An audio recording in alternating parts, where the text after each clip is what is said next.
Hello दोस्तों, अनुज जी के में आप लोगों का स्वागत है।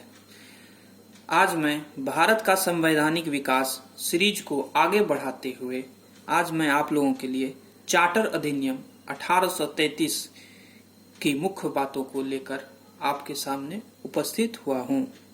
चलिए जानते हैं इसके मुख्य प्रावधान। चार्टर अधिनियम 1833। इस अधिनियम के तहत ब्रिटिश संसद ने कंपनी के व्यापारिक अधिकार छीन लिए। कंपनी का काम अब ब्रिटिश सरकार की ओर से भारत पर शासन करना रह गया। बंगाल के गवर्नर जनरल को भारत के गवर्नर जनरल की उपाधि दी गई। भारत का प्रथम governor general Lord William Bentinck बना। गवर्नर जनरल को सभी नागरिक तथा सैन्य शक्तियां प्रदान की गई। मद्रास और बंबई के परिषदों से विधि निर्माण की शक्ति को वापस ले लिया गया। भारत के गवर्नर जनरल को पूरे ब्रिटिश भारत में विधि निर्माण का एकाधिकार प्रदान किया गया।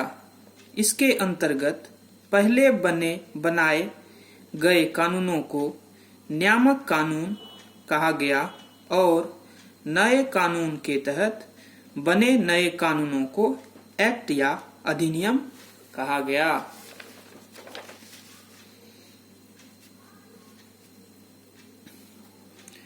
भारत अभी तक गवर्नर जनरल की कार्यकारिणी में 3 सदस्य होते थे, किंतु विधिक परामर्श हेतु गवर्नर जनरल की परिषद में विधि सदस्य के रूप में चौथे विधि अधिकारी की नियुक्ति की गई। प्रथम विधि अधिकारी लॉर्ड मैकाले थे। गवर्नर जनरल की परिषद को राजस्व के संबंध में पूर्ण अधिकार प्रदान करते हुए गवर्नर जनरल को संपूर्ण देश के लिए एक ही बजट तैयार करने का अधिकार दिया गया।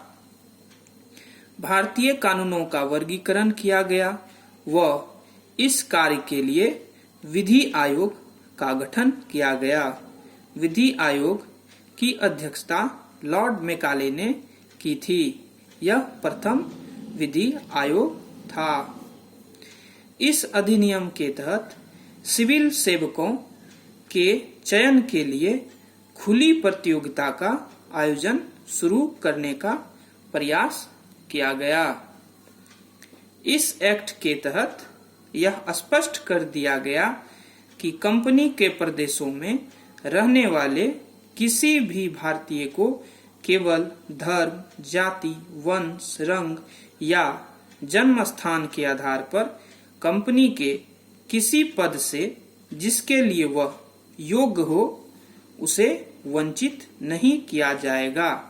हालांकि निदेशक मंडल यानी कोर्ट ऑफ डायरेक्टर्स के विरोध के कारण यह प्रावधान लागू नहीं हो सका।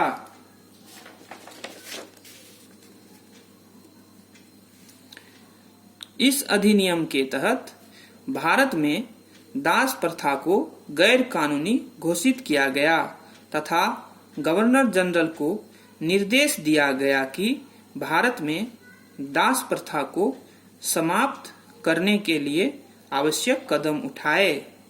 इस अधिनियम के द्वारा दास प्रथा को 1843 ईस्वी में खत्म कर दिया गया।